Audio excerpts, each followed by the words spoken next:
We are back this week, and we got a great guest with Mr. Paul O'Neill, working for the Yes Network. In between doubleheaders, stops by to talk a little bit of baseball and all things, really, Paul O'Neill. We got the NBA playoffs have started. We got fans back in attendance, that and much, much more. This is the We Don't Know Sports podcast. Stay tuned.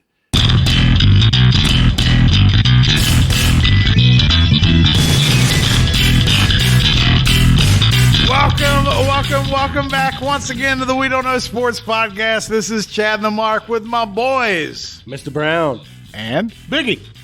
No Canadian this time? Not this you week. rat bastard. I'm upset. Say Canadian Biggie.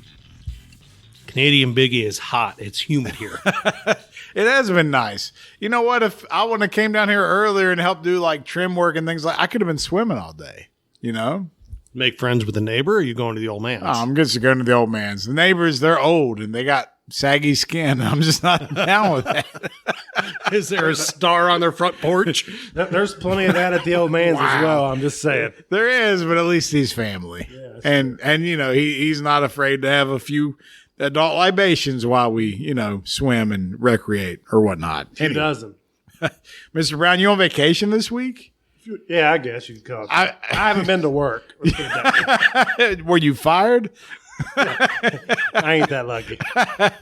Yeah, you want that unemployment Pretty money. soon, I will be getting rid of the Mr. Brown nickname. Let's just leave it at that.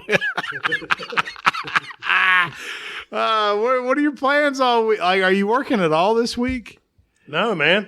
So you're just getting massages and that's it? And Yeah, just doing massages. podcasts? I'm just getting massages, talking to 5-time All-Stars, and mowing my grass. I'm just chilling, man. All right, so, you know, I mentioned it in the intro, so we got Paul O'Neill coming up in a second, and you know what? We were so lucky to catch him because he happened to have a doubleheader today. And if you don't know, Paul O'Neill, who played for the Reds, played for the Yankees. I don't think he played for anybody else. No, he didn't. And you know, he works for the Yes Network, and you know, we just happened to catch him in between games. Thank God for COVID, and he's at home where he can take our call for a half hour. I mean, is that where we're at now? We're just trying to bother people between doubleheaders. If that's what we got to do, man, but it worked, and he was very respectful, and he didn't make us feel like we were bothering him at all. No, it was one of the best interviews we've had. It was like the 6 degrees of Tom Browning. It was, you know what? We had to bring up Tom Browning on the interview because it all kind of tied together. And Paul O'Neill remembered fondly about being part of a perfect game, right? Yeah, that's right. But you guys are going to have to listen to the interview to get all that. And we put it all up on Facebook. So don't forget, we are available in all aspects of social media. You can find us on Facebook. You can find us on Twitter. We suck at Twitter, but we're on Instagram too. All that stuff's there. Facebook, we're at the drive for 10K. We're close. Yeah. And this is after the Pakistan and then Facebook for a capital insurgent meme and all kinds of stuff. We got to let it go that we would probably be at 80K right now. Yeah, I mean, we'd be well over 100,000 people. But you know what? Our podcast listeners are still strong. So if you're listening to this show, we appreciate you guys.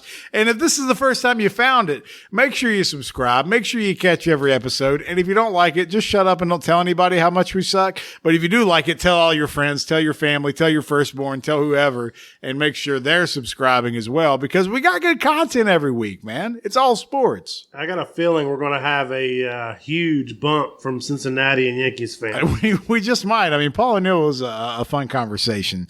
But before we play I was going to say Tom Brown. We already talked to him once. Before we play the Paul O'Neill interview, I was going to ask you, I had a fun trivia question. I just thought of this a little bit earlier today. I was listening to some other shows out there. I just want to see if you guys can answer this correctly. NFL. So Ryan Fitzpatrick, you know, he's probably played on more teams than anybody, right? What team did he spend the most time on? Buffalo Bills. I was going to say that, but I'm going to go with.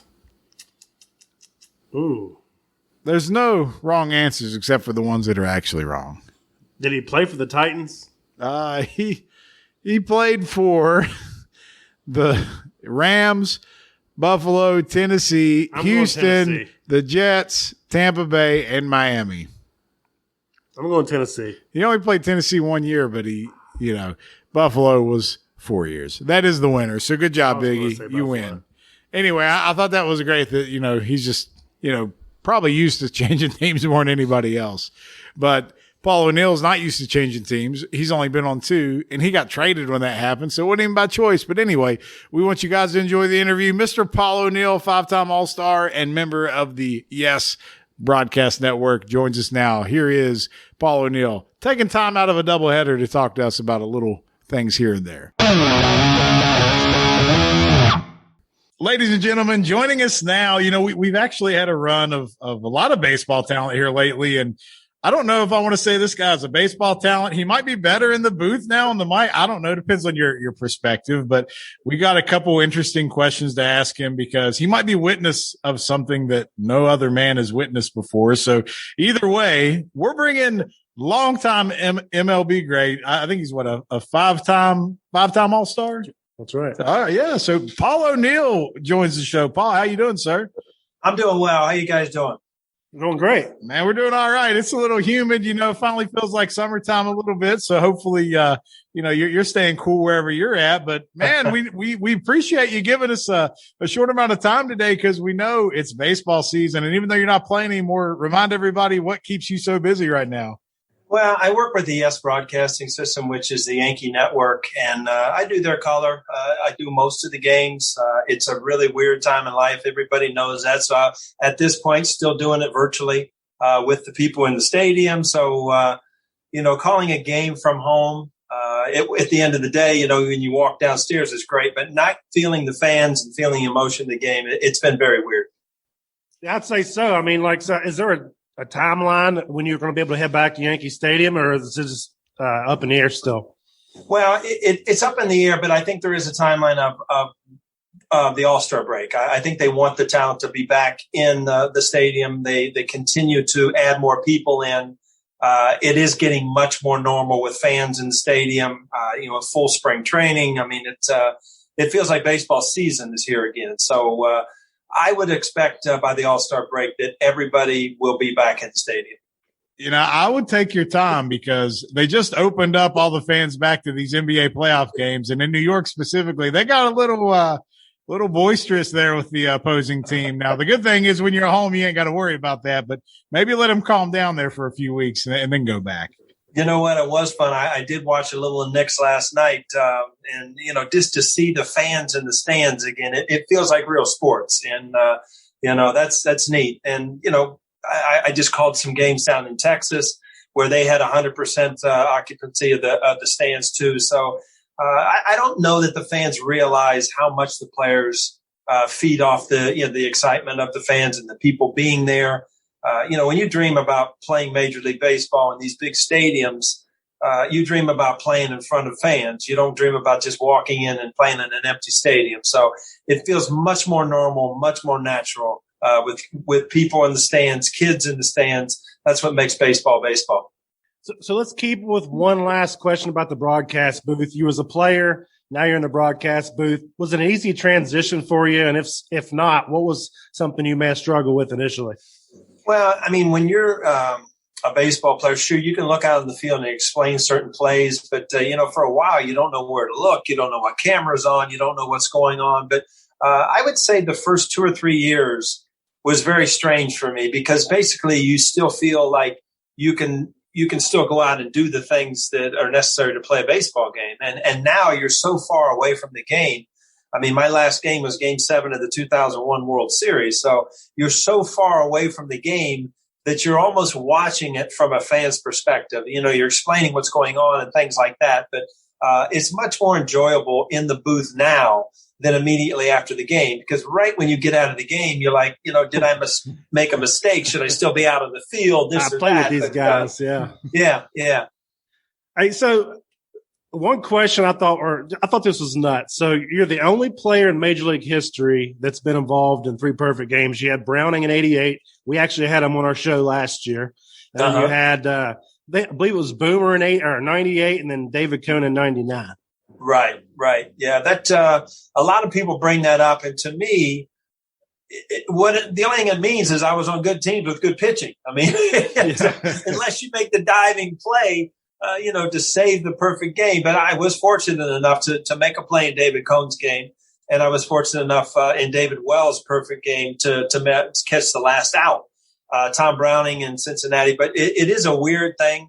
that it's never happened. But again, I was very fortunate to be part of really good teams with good pitching. Now, you gave that ball to him, right?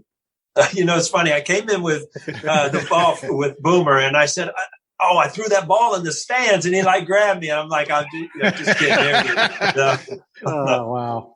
So we have a ton of Reds following because we're right here in Charleston, West Virginia. So we're about 3 hours from Cincinnati. I was actually just there this past weekend. But can you give us a little bit of insight to that 1990 season? Because the A's, you played them, you swept them. They were actually the huge favorite, probably one of the biggest upsets in World Series history. And y'all just come in and whip that ass and swept them. I got that Wheaties box still. It was strange because we had just come through the playoffs and beating the Pittsburgh Pirates that's back when you only had one playoff before you went to the World Series. So we had an unbelievable playoff against a really good Pirates team. And then, all right, now we're in the World Series. And you're right. We were playing the big bad Oakland A's. Mark McGuire and Canseco and Harold Baines. And, it went on. And we were huge underdogs. And it all changed the first inning of the first game when Eric Davis hit a home run off Dave Stewart. And all of a sudden you realize, we can beat these guys. And then we kind of stole game 2. And then, a lot of people don't realize it because when you sweep somebody on paper, it looks like a total blowout. But we would have had big time issues if we didn't close that series out on game 4 because Eric Davis dove for a ball, our best player, and he was done. He lacerated a kidney, so he would have been out of game 5. Billy Hatcher, our hottest hitter, had hurt his hand. It got hit in the hand. So, we were going to be minus 2 of our best players if we didn't close that game out in game 4. But, when you look back at Cincinnati Reds baseball, you're still waiting back to get back to the World Series with these teams. And still people talk about the 90s. And sure, we had great players. I mean, Barry Larkin's a Hall of Famer. You had Chris Sable at third base. Eric Davis was a great player in center field. But, you're still waiting for that. I grew up in Ohio. So you're still waiting for that period of time like I grew up with the Big Red Machine where, you were going to the playoffs in the World Series every single year. And that's what has been fun with the Yankees and in New York because that's what they expect. But it's a long time waiting for the Reds right now. And, I wish them the best, obviously. I'm really glad you brought that up. Thanks a lot, Paul. I appreciate that. Well, you know what? Truth sometimes doesn't hurt. But you know what? They got off to a good start. It just seems like they figure out where they are and they can't hold on. But, the Castellinis who own the team are very, very interested in trying to make this team win. And sooner or later, mark my word, they'll be back. It's just might be later than sooner, but we'll see. I'm just going to sit here and enjoy it while I can. But one day we'll be back. All right. And this past weekend, as a Braves fan, I was at Cincinnati and saw the Reds Hall of Fame. And as just a baseball fan, it's a first class exhibit because three levels. All that history in Cincinnati. I mean, you get goosebumps just as a baseball fan just walking in there. And I had to get a Big Red Machine to put on the studio wall back there, of course. You know what? Cincinnati was a very cool organization for me to grow up in. I mean, the traditional organization going through the minor leagues. And, when I got called up in 1985, I mean, you still had Pete Rose was the manager and Ken Griffey played and Tony Perez and Concepcion were still there. So, the names go on. I mean, there is a lot of history in baseball in Cincinnati. And, they're dying to get back to the fans I'm talking about are dying to get back to those days where, you can root for your team in the World Series. All right. So you ended up going to the Yankees and tell us a little bit about the differences in the organizations, what the culture was like for both teams. And, you're obviously still a Yankee really now. So what is it about that organization being on the inside that brought you in so much? Well, I mean, when I was traded, I was upset. I was born and raised in Ohio. So sure, I was upset because when you're traded, you're kind of in the back of your mind thinking, I'm not good enough to play here. So they sent me somewhere else. So, when I was traded over there, I went at the absolutely perfect time. The Yankees hadn't won in a while. We were just turning it around as a team. I didn't realize, the traditions and the culture of the New York Yankees. And it's not just have a good season. It's win the World Series or you didn't have a good season. And, from my first spring training, meeting the likes of Joe DiMaggio, Mickey Mantle, Yogi Berra, Whitey Ford. You talk about goosebumps. I mean, these are names that are just synonymous with the history of baseball. So being part of that, I'll never forget. Being part of 4 world championships, I'll never forget. It's like 2 separate careers. You know, I went from Cincinnati, and I love the city. I love the team. I love winning. But when I went to New York, I realized what winning and how important it is, and how many people are involved in the winning, and the millions and millions of people that are Yankee fans. It doesn't matter if you're at home or if you're in a stadium on the road. There's always Yankee fans, and it's just the way it is. And like I said, you brought up the term culture. There is a culture there, and Mr. Steinbrenner, when he was owner of the team when I was there, he did everything he possibly could to allow you to win, but he expected you to win too. And he always said, New York deserves a winner. And, that always stuck with me, because the people there live and die every single day on if the Yankees win or lose. What I found interesting too, we kind of talked offline, as a Braves fan, you shattered my childhood dreams, several times, keeping us at 1. So at least we're not the Buffalo Bills, but, that Yankees team, people want to hate them and act like they were the evil empire. But that 90s team, and leading up to when you retired, you all had a ton of role players, and you guys just clicked. It wasn't like, I felt like in the Yankees in the early 2000s was more like, let's go out and buy superstars at spots. Mm-hmm. But your all's team, you had like Charlie Hayes, Scott Brosius, people like that. They were good role players, and you all blended well.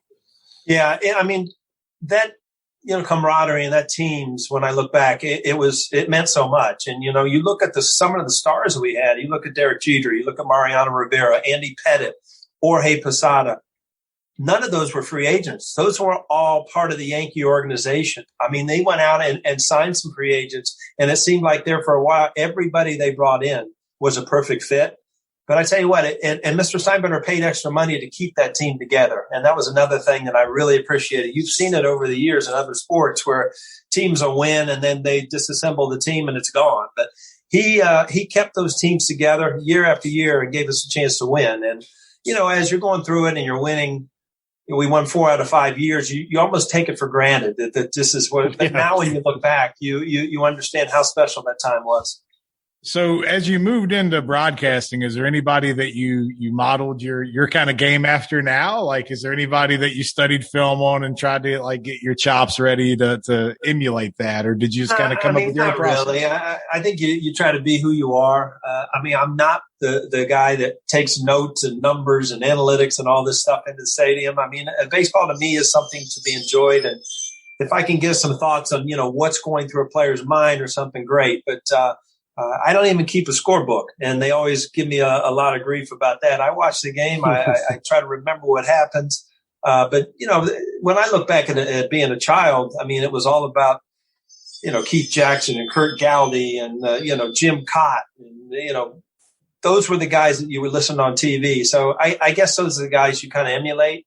But, I try to just have as much fun as the fans would watching the game. I got pretty good seats. Were you a Seinfeld fan before you were on the show? I didn't know much about the show. And believe it or not, my mom and dad watched the show. And when I was asked to do it, I thought, well, you know what? Okay. And then we were out there doing playing a series in Anaheim. And they actually picked me up, went and shot the scene. I went and had a game that night. So, and then when I ended up watching the show, I became one of the biggest fans of the show. I mean, it's the greatest show ever. And to be part of it, again, these are the things that only happen if you play for the Yankees. And believe me, it's still fun today when you're flipping through the channel and like, oh, that's the episode I'm on. But a lot of people will come out and the fathers will say, hey, you know what? I remember this play you made in 98. And then the wife will say, oh, yeah, I remember Seinfeld. So there's different angles. Who did better on Seinfeld, you or Bernie Williams and Jeter whenever Costanza was trying to teach him how to hit home runs? Yeah, you know what? Bernie and Jeet's always pretty good on camera, so I'll leave that one up to you. But we had a lot of do that stuff. That's a very good answer. Hey, we know you're busy. It's doubleheader. You got a lot on your plate today. But we appreciate you coming out and talking to us for a few minutes. But I have one last question. All right. Every kid watching this grew up on blooper tapes, saw the play where you kick it from right field into the infield. So I don't know if anyone's ever did it before or after you. I can't recall it. So what was going through your head and how did it even work? All right, I'm going to leave you with this story, all right? So we're in Philadelphia, extra inning game, 2 outs. Steve Jelps was the runner on second base who runs very well. So base hit to me. We're going through a tough time. Base hit to me. I'm thinking do or die, do or die. I make the play. I didn't make the play. I fumbled it. I fumbled it. I'm thinking the game's over, so I just kicked it. Well, I didn't know that Steve Jeltz had slipped going around third base because it was wet that night. And just so happened that the ball went straight and I hit the cutoff man. And this, the funny thing is my daughter she doesn't really remember me playing, but she sees those bloopers all the time every year. So that's what she remembers me as a baseball player too. But, I kicked and punted in high school. Maybe that had something to do with it. I don't know. See, there's inside I was story. very lucky the ball went straight because if it had gone sideways, I might not be talking about a career. So are you more of a toe kick or a side of the foot kick when you do No, that? I was a toe guy. I had the flat front foot like George Blanda, man. Right on. Right on. Man, that's tough with a baseball. I'm not going to lie. That got me like holding my piggies here. I don't know. Like I said, I think I was very lucky that night. All right, Paul. Well, hey, we know you're a extremely busy guy. And again, from the bottom of our heart, we appreciate you just giving us a few minutes, man. It was just fun to hear a couple of those stories. And I'll tell you, I did like your scene with Kramer a little better than, Costanza hitting the long ball. So I'll give you that. Nice. And appreciate your time in Cincinnati. Love it. You're still giving back to the game, even though it's with the Evil Empire, but we'll forgive you for that, man. But hey, thanks so much for coming on, brother. All right. You guys be well, man. It was fun talking to you. Hey, thank you so much, Paul. Well, while we love talking baseball and it is May, it's almost Memorial Day. Like, I know this weekend I'm working on Memorial Day, but hopefully you guys have nice barbecues or cookouts or something. You got any plans? I'm going to be smoking something, but I don't think I'll be going anywhere. I don't know what I'm going to smoke. What does that mean? That's kind of open-ended there. Smoking some meat. Okay. Oh, okay. Well, I'm not going to be smoking anything. Yeah. I am going to enjoy the 3-day weekend. I don't know what that's like. Without a shirt on and feel the sun. I do that every morning. On my back deck. You should see me. I look glorious.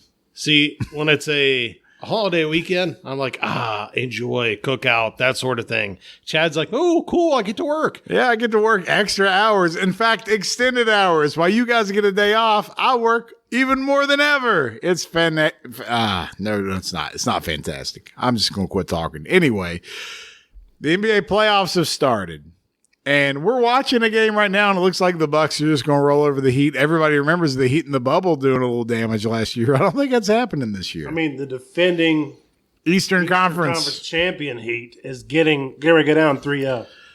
You know what I don't get about the Heat in this series is that they weren't willing to trade Tyler Hero at the deadline to get like a superstar. But is Tyler Hero worth a superstar? Well, they were so high on him after the way he played last year, and he's getting like 18 to 23 minutes a game for a first-round pick who was lit it up last year, and you weren't willing to trade? All right, so I do have to start here that I told you the Lakers and the Nets will both not make the finals. I still feel okay about the Lakers. The Nets are making me a little nervous, although they are playing a very undermanned Boston Celtic team. How do you guys feel so far about those two teams? I feel really good about my Nets pick because they actually showed up. Kyrie learned the earth is not flat. No, he still thinks that. They're going to sweep the Celtics. It's easy to sweep somebody off a flat surface. Yeah. I'll say this. The Lakers-Suns series is really interesting to me. Of course, I'm going hardcore for the Suns. JC plays there. I'd like to see Chris Paul make a run in the playoffs, get the credit he deserves. But after the first couple games, Paul only played 23 minutes in the second game, and he's got that busted shoulder, man. Yep. Like, isn't that what happens? Like, playoff time, Chris Paul gets hurt. Every year. Now, I will say that, the LeBron flop fest is in full force now. Like, and I know we've put some stuff out there talking about that too. Like, it's all well deserved, is it not? At this point, he's asking for it. It's all on him.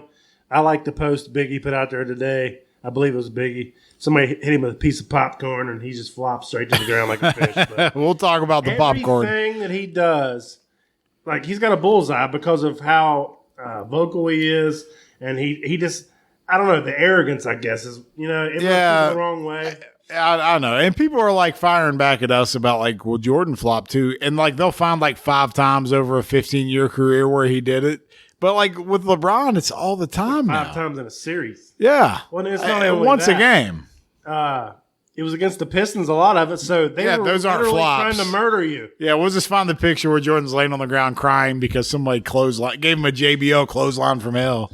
I love to see him, like come to the future, like, Back to the Future, the Pistons, and they just show up on the court to play the Lakers, and I would love to see their expressions. My favorite thing over the past week was, did you see the flop, or not a flop, the foul that KD took?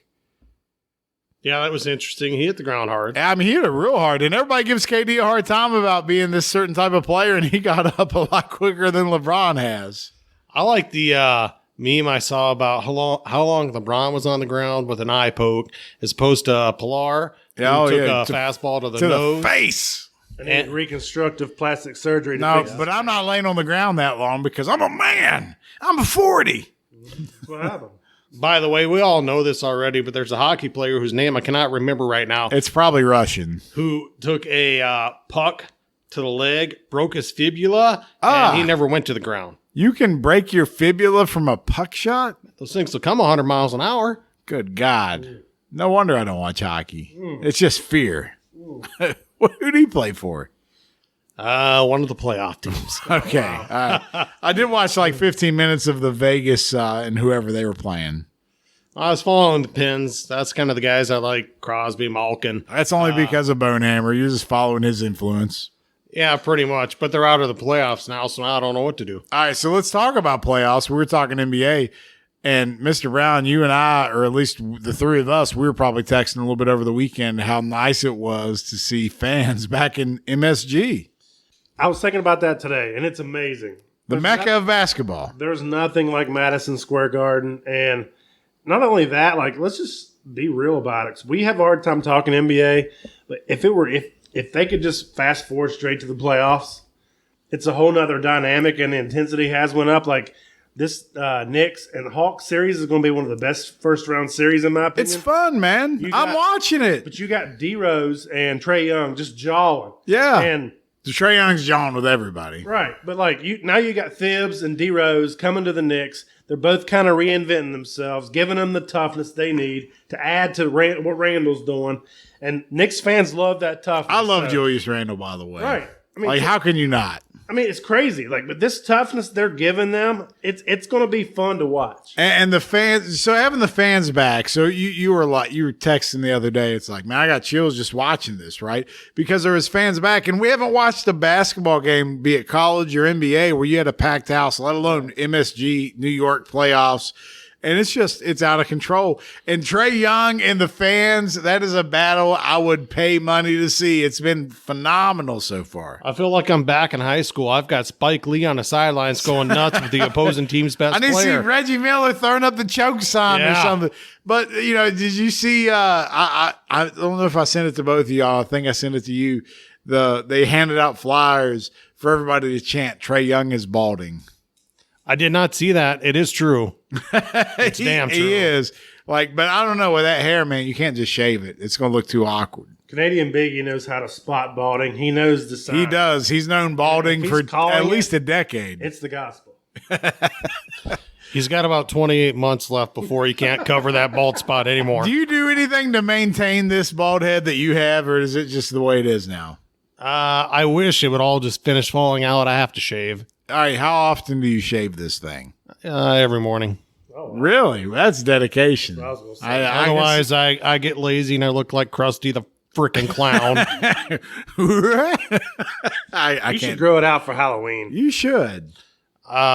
If I retire or when I win the lottery, I'm growing a ponytail. We'll go play it so we can enjoy this together. That's all I'm asking. All right. So anyway, the Knicks fan, they said somebody at Madison Square Garden spit on Trae Young. They did. I haven't seen the guy's name, but he's been. I haven't seen a video. Have you seen a video of I have this? not. All right, but anyway, they say it happened, and they've revoked his, being able to go to games.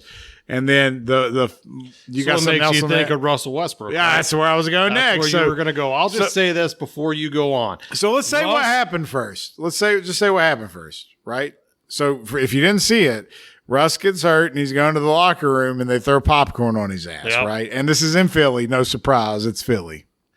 Russ is talking about you walking, you see me on the street, you wouldn't throw popcorn on me. Trust me, Russ, it's Philly. You didn't want to go up into those bleachers. No, you didn't. And they did a good service for holding him back.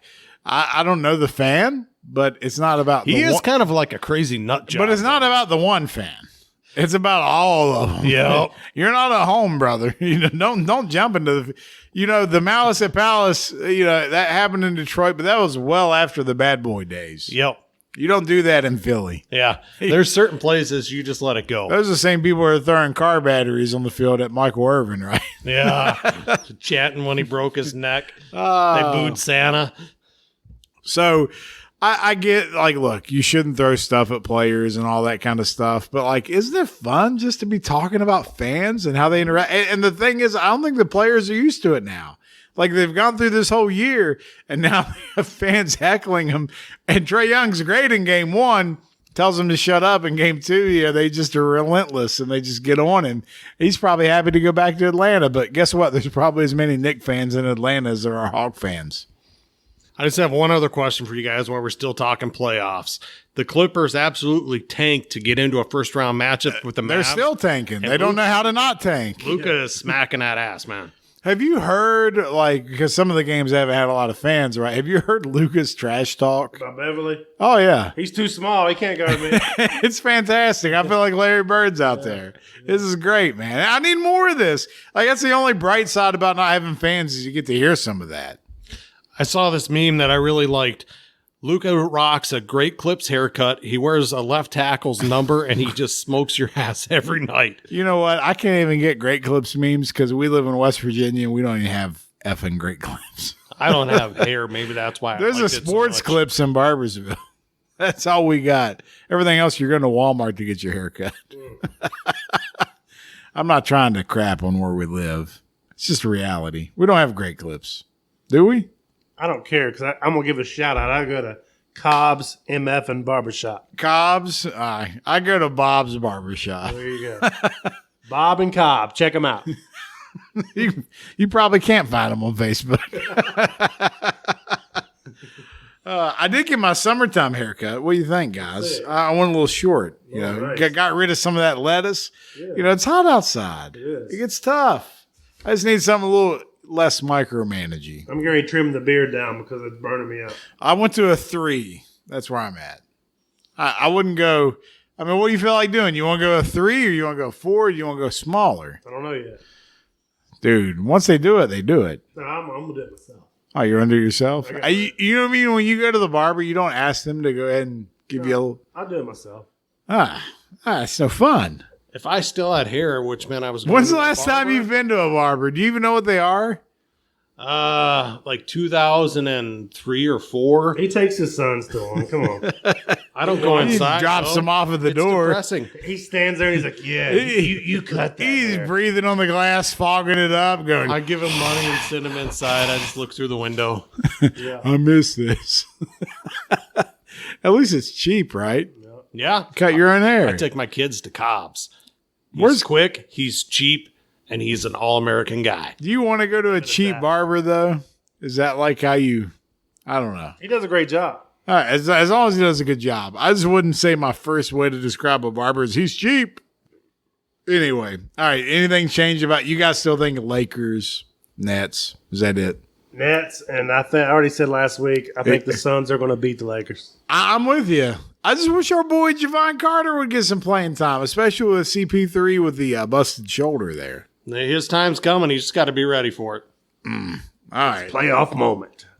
So, have you watched more NBA in the past week than you have all year? Absolutely. I have. It's Well, it's great. like one of you guys said earlier, can't wait till playoffs get here, intensity goes up. more people watching right now or us being more interested. We're just like the players. They don't give a crap about the regular season. Why should we? Well, let's transition to what people watch. So I know Mr. Brown's not a big golf fan, and neither are we really necessarily, but we do know that the PGA Championship drew more ratings than any of these playoff games. It did. It killed the NBA on Sunday. Why? Well, they say you go woke, you go broke. That might be part of it. I think the other part of it is that you had Lefty out there who is a lovable figure, whether he's winning or losing. Yeah, everybody wants to watch Phil. Yeah. Tiger not being there and the ratings being as high as they were kind of surprised me because typically whether Tiger's in contention or not, people watch just to watch Tiger. Right, but Phil was about to break a record. Oldest still ever to win a major. Come Sunday, everybody was tuning in. Yep. And that's what happened. And Phil did it, man. And then we see the picture of Phil on his boat, like just sipping Mai Tais or whatever. Like he's just soaking it in, man. I saw this story about Phil Mickelson, and he went to somebody's wedding, and one of the guys there was giving him a hard time about the matchup between him and Tiger, where they did the 10 million, 9 million winner take all sort of thing. And he said, "You guys hyped this up forever. I want my $29.99 back because you hyped it up and you guys couldn't make 3 birdies between the two of you." Mickelson had a couple in him, and he looks at him, throws a $100 bill at him, and says, "I won 90,000 of these yesterday. Take this one and shut the F up." Phil's what? How old is Phil? He'll be 51 in like a month. All right. So with golf, you would think like 51, you can still be like a major competitor, but that's really not the case. Like these young guys win. So you're 51 and you walk, 4 miles, over the weekend. I mean, it's insane. And you're not carrying your bags, but you're still having to hoof it out there. And he gets the job done, man. So it's great for Phil. My favorite thing, though, that happened out of the weekend was the thing that was not supposed to make air was Brooks Koepka and Bryce DeChambeau. Yes. The look of disdain on his face just as DeChambeau walked by.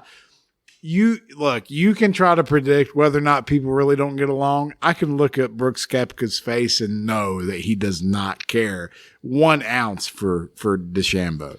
DeChambeau does curls with 100-pound dumbbells. Right. And he takes forever to tee off. Yep. He takes like 4 minutes to hit one shot. He's like Sergio Garcia on steroids. That's actually pretty accurate. So, but just he walks by and they're asking him questions and he just completely draws a blank. He's like, I don't even know what I was saying. What was the question?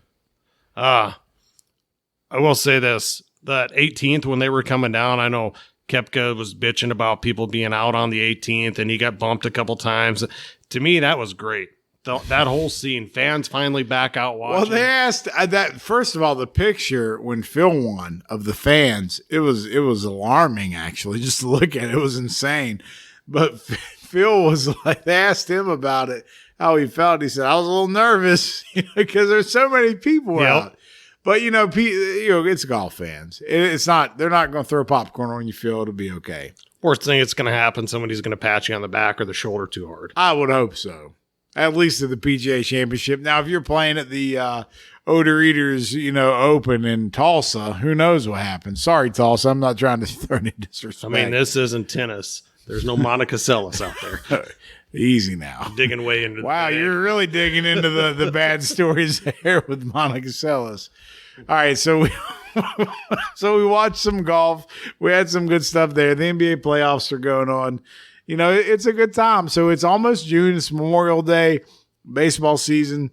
We're a little over a month in, and I got to tell you, the last thing I want to ask you guys, just with baseball, like, has there ever been this many injuries or people take time off this early? This has been out of control for me. Like, there's so many people that are just dropping like flies.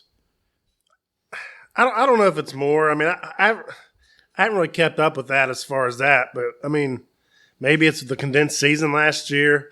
Maybe it's some return of normalcy, So both, right? Like rolling over from last year where you played it like when you weren't expecting to and then you didn't have all – I don't know. I mean, but it's weird, man. There's a lot of players hurt. I think it's been this way for a few years, though. I feel like there's been more injuries over the last, 5 years. So everybody's Normal. soft. Yeah, I think so. I think it's just across all sports. All right. So they're a bunch of wussies. Yeah, I think so. Okay. That's fair enough. It may be a little bit elevated. Maybe. I mean, it's only May. So you're I right. think maybe it's because it's been more star players that you feel the hit more. I mean, I can't even feel the pitching staff in fantasy. Yeah. It's terrible. I traded for DeGrom, and he had 5 innings in the last 3 weeks. I was listening to the radio on the way down here, and they said the Mets have shut down. And I was just waiting on they said Syndergaard. Yeah. But I was expecting them to say DeGrom just because of you. He was going to text me and go, I was like, that's all I had. terrible. The good thing is, at least you got to go to baseball games, right?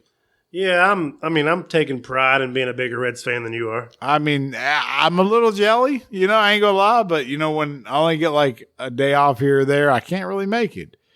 But it is what it is. You can always do what you want to do. Well, They play at games risk of during the middle divorce. of the week too. Yeah, that's true.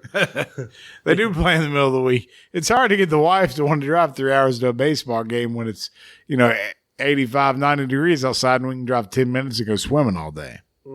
That's the problem. The problem is that you're taking her with. Just leave her at home. You want to go? Sure. No, you're working. So don't even lie to the people. Don't lie to our fans. I can work like the dude from Euro Trip. All I got's my cell phone, man. We'll go. I'll take care of it. You're dropping Euro Trip, and I bet half the people listening don't know that 20-year-old movie. That's okay. It's great. Is that He works from his cell phone while he's touring Europe, and wait, he left the office. Is Euro Trip is that the one with Matt Damon at the beginning? Scotty doesn't. No. Yeah, that's what I was trying to think of. Fiona and me. Do it in my van on Sunday. And everybody's saying, Scotty doesn't know. Now you got to Google Euro Trip. Yeah, Euro Trip's a good movie. It was a sequel, actually, of Road Trip, which had the A-list celebrity of Tom Green in that original lineup. But speaking of, let's wrap up the show. Let's just go ahead and call it a show. Any movies, any pop culture, anything? I know my wife is driving me crazy for A Quiet Place 2 that's coming out. Did you ever see the first one? It was actually pretty good. It had Jim from The Office, but, he's not going to be in the second one. Here's what I'm looking for. Spoiler alert, everybody. We should all watch and discuss next week. Mick Foley's A&E biography. I haven't seen it yet. It comes out this Sunday. Oh, it's this Sunday. Yep. Who was this last Sunday? Last Sunday was that. Was it Warrior? Is that who Roddy it was? Piper? No, we already saw that one. I think it was Warrior. Okay. I don't know. He changed his name from Jim Hellwig to Jim Warrior. Just so he could be Mr. Warrior. Mr. Warrior. What's amazing is, he comes back to WWE, gets inducted into the Hall of Fame, and has a heart attack on Tuesday after Raw. Like, that's it. Like, he had to go back to WWE so he could die. That's terrible. I don't know why I'm such a big Mick Foley fan. I just am.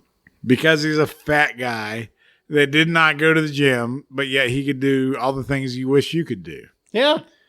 Would you let me throw you off a 20-foot cage? Well, if we were wrestling and I already had like $1 million purse guaranteed, yep. I don't know what he got made, what he banked like back then. I bet you he banked at least $250,000 off that match. Okay. No. They were headlining. No, they weren't. Who was headlining? That was Kane and Steve Austin. Oh, you're right. So, speaking of wrestling and movies to watch, Batista has a new movie out. I haven't watched it yet. My wife really wants to see it. Army of the Dead. Have you seen It's it? number 1 overall on Netflix. I don't mean a lot. Have you watched it? It's got good reviews, and I haven't watched it yet. You have? All right, so none of us have watched it. Because my wife don't like zombie movies, so I'm probably going to have to watch it by myself. Really? Yeah. Like she won't even concede a little bit? Sometimes. But she thinks they're all the same, and to me, I just watch it to see how they did the movie. I actually pull a Chad there. Are you? I appreciate that. That's Mr. Brown saying I'm critical. But I want to see how they did it. So you want to see if they're like slow zombies, fast zombies, smart zombies. Did you like World War Z or no? I mean, it was okay. I figured he'd say that. I mean, it was okay. It was fine. I mean, I'm not saying I hated it. I didn't love it. I liked it because it was a different spin on zombie movies. Like, it kind of showed you how different countries were preparing for the end of the world in different ways, bringing religion into it, and other countries did it different ways. I thought it was cool. Yeah, the only thing I didn't like about it was at the end of it, I felt like it kind of got muddled together. If it would have been like 15 minutes longer, probably been a better movie. Yeah. That's all. Okay. But I'm not hating on it. It's a fine movie. But like, she won't even watch that, even though I was trying to tell her it's a little bit different because it's actually got like storylines. It's not just zombie killing people. Yeah. Did you like Dawn of the Dead, the remake back in the day? Ving Rhames, is that? Yeah, that one. I love that one. So why did you like it so much? I mean, I didn't. I like horror movies, first of all, Okay. and like I don't know, I like Ving. I like him too. He's a great. I love him. Ving Rhames? Yeah, he's great. Yeah. But I thought the crazy part was old girl that was pregnant got bit in the mall. Oh, I forgot about that. And then like the baby's coming out as a yeah. zombie. And like he has to like it's what's the dude's name as a rapper that was her boyfriend. I cannot Anyways, remember. He had to shoot her. Was it like Ja Rule or somebody? Yeah, maybe. But he had to shoot her. We'll say it's Ja Rule. He had to shoot her because he realized she was a zombie and he just put a bullet in her head. Because she turned into a zombie while she was giving birth, right? Correct. Okay. And then the baby came out a zombie. Because, we just want to mess with people. That's right. It's great. Yeah. So can you make good zombie movies now, or has it been played out? There's always twists that no one's thought of, and technology is always better than ever. So who knows? I don't know. I still like the old school Night of the Living Dead and things like that. I still F with that, man. That's good stuff. I don't know. Biggie, you got anything on zombies before we wrap up? I don't watch horror movies. If there's ever a zombie apocalypse, I'm going to find Woody Harrelson. We're going to hang out. I got all the guns and ammo you need, bro. Don't even worry about Here's the thing, Biggie. You don't have to be the fastest. Just don't be the slowest. That's it, man. You ever seen that movie Without a Paddle with Seth Green and Matthew Lillard? It's been a while. And the bear comes out, and the guy's taking his shoes out, and he's like, "Why are you taking his shoes off?" He said, "Why are you taking his shoes off?" He said, "I run faster without my shoes." He said, "You can outrun a bear." He said, "I don't have to outrun the bear. I just have to outrun you." True, though. That's how the zombies Absolutely. work. Oh, my God. The meth heads are like out in full force here. That's my only real issue. Should there be a zombie apocalypse? Is am I killing the zombies or am I killing the cross lanes walking? I don't know. It might be time to wrap up the show because we just had like a massive amount of people pull out the gravel road here in the middle of nowhere. If you're on a gravel road down the middle of Cross Lanes, West Virginia, it's not a good thing. You're only out here to buy meth from Mr. Brown's neighbor. That's right. do you faintly hear them dueling banjos in the background? That's right. That means paddle faster. They're probably not playing banjos. They're probably playing Tupac. Is Burt Reynolds dead? No, he just recently. I will tell you this. I'm going to wrap up this and the show's over. I was listening to Jim Rome. Y'all give me crap all the time because I've misappropriated people that are alive with people that are dead or vice versa. And Jim Rome was talking about Anthony Mason and how he was afraid of Anthony Mason. He went on this whole thing for a segment. Came back from the segment, realized Anthony Mason was dead. He covered it great because he said, even if he's dead, I'm still afraid of him. Which is fine. Mm-hmm. But if Jim Rome can think Anthony Mason is not alive anymore, then you got to give me a little bit of credit back. Okay. That's you get it. like a 1.7 out of 10 back. That's 1.7 more than I had before, so I'll take it. Well, ladies and gentlemen, this has been the We Don't Know Sports Podcast. We're going to sign off now and play some NBA Jam. Biggie, do you have somebody you want to roll with here? We're going to roll with the Sonics, beat 26 teams, and then the Sonics so we can unlock. We got to unlock some guys, right? Mr. Brown, I know we're ready to wrap up, but who's been your favorite team to play with on NBA Jam so far? I've actually went homer mode with B.J. Armstrong and Pippen. B.J. Armstrong and Scottie Pippen. I love it. I got to tell you, I've liked the Phoenix Suns so far with Barkley and Marley or KJ or whoever it may be. I will say this. He's not commenting right now, but my son loves the Orlando Magic and Scott Skiles. My God, and apparently Scott Skiles is a cheat code. I'm good if I never see Orlando Magic again. But also, that 30 assist Scott Skiles ain't walking out that tunnel when your son's controlling. But the 30 steals, the 30 steals 30 shot Scott Skiles. But what Mr. Brown's what Mr. Brown's referencing is that Biggie's son does not know what the pass button is. He's just passing the ball. I'm going to shoot it. I'm good. Anyway, we appreciate you joining the show with us. We hope you enjoyed the interview with Paul O'Neill. Make sure you guys subscribe. Find us wherever you listen to your podcast, whether it's Spotify, Apple, Google Play, Podbean, Stitcher. I don't know. I can't name all the damn places you can find a podcast. Find us on social media. We're huge on Facebook. We're on all platforms. But we always appreciate the feedback. And the thing that's different about us is we'll listen to you. Like, tell us what you want to talk about. We'll talk about it. But either way, we'll be back next week. We might have another special guest. We'll see how it goes. We're going to have a guest regardless. We're just not going to tell you right now how good it is. You'll have to wait and see. But this has been the We Don't Know Sports podcast. We appreciate you guys joining us just for an hour this week. Have a good weekend. Enjoy your Memorial Day. And stay tuned next week. We'll be back. Have a good one.